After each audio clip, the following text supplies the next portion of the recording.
जन्मदिन की बधाई हो। की बहुत बहुत बधाई। नीतीश पाठक के प्यारे सब्सक्राइबर्स और फॉलोअर्स दोस्तों, अब आपको चिप्स पापड़ खाने की जरूरत नहीं पड़ेगी। पेट अब अपने जीवन की शुरुआत करने का समय आ गया है और मैं आपको बताऊंगा कि ये सब कैसे शुरू हुआ। नमस्ते, पहचाना नहीं?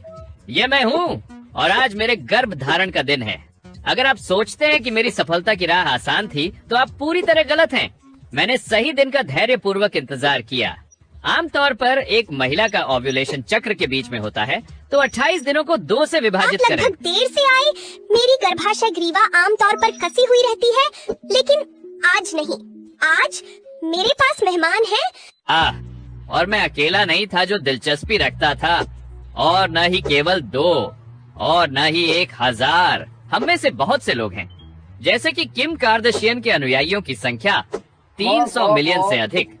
ये जीवन में स्थान के लिए सबसे कठिन प्रतियोगिता है और हम केवल एक चीज का सपना देखते हैं, हमारे प्यारे तक पहुंचने के लिए। कई लाखों ने नलिका के अम्लीय वातावरण में अपनी समाप्ति पाई, कई और फंस गए और गर्भाशय ग्रीवा में मारे गए।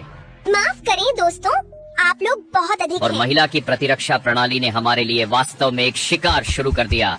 उन्होंने हमें कुछ शत्रुतापूर्ण विदेशी शरीर समझा। फिर हमें एक चुनाव करना पड़ा। बाईं ओर गर्भाशय की नली थी जिसमें अंडा था, दाईं ओर खाली थी। इसी तरह हमने आधे को खो दिया, लेकिन मैं और कुछ हजार अन्य भाग्यशाली रहे। यहाँ हमें एक और चुनौती का सामना करना पड़ा। लाखों सिलिया वे अंडे को गर्भाशय की ओर ले जाने के लिए होती कई हैं। लोग बस उलझ गए और निकल नहीं लेकिन सके। मेरी कठिनाइयां ही मुझे ताकत देती थी। मैं अति सक्रिय हो गया, तेजी से चलने लगा, और तभी मैंने उसे देखा।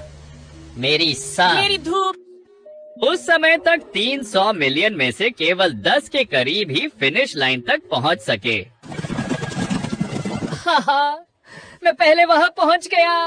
हाय, मैंने पहले अंडे की झिल्ली से जुड़ना और किया। मैंने तुरंत उसके पीछे दरवाजा बंद कर दिया ताकि बाकी अंदर न आ सकें। मैंने अपनी खोल की रासायनिक संरचना बदल दी और एक बाधा लगा दी। अंदर मैंने पुरुष अनुवंशिक सामग्री के साथ एक पुरुष प्रोन्यूक्लियस और बनाया। मैंने एक महिला बनाई। साथ मिलकर हमने अपने जेनेटिक कोड को मिलाया। 23 पुरुष और 23 महिला क्रोमोसोम। इस तरह एक अनोखा जेनेटिक कोड बना जिसने मेरे लिंग, मेरे बालों और आंखों के रंग और सैकड़ों अन्य लक्षणों को परिभाषित किया। इसी तरह मैं अस्तित्व में आया। अगर एक दिन आपका बच्चा आपसे पूछे मैं कहाँ से आया, तो उन्हें सच्चाई बताएं।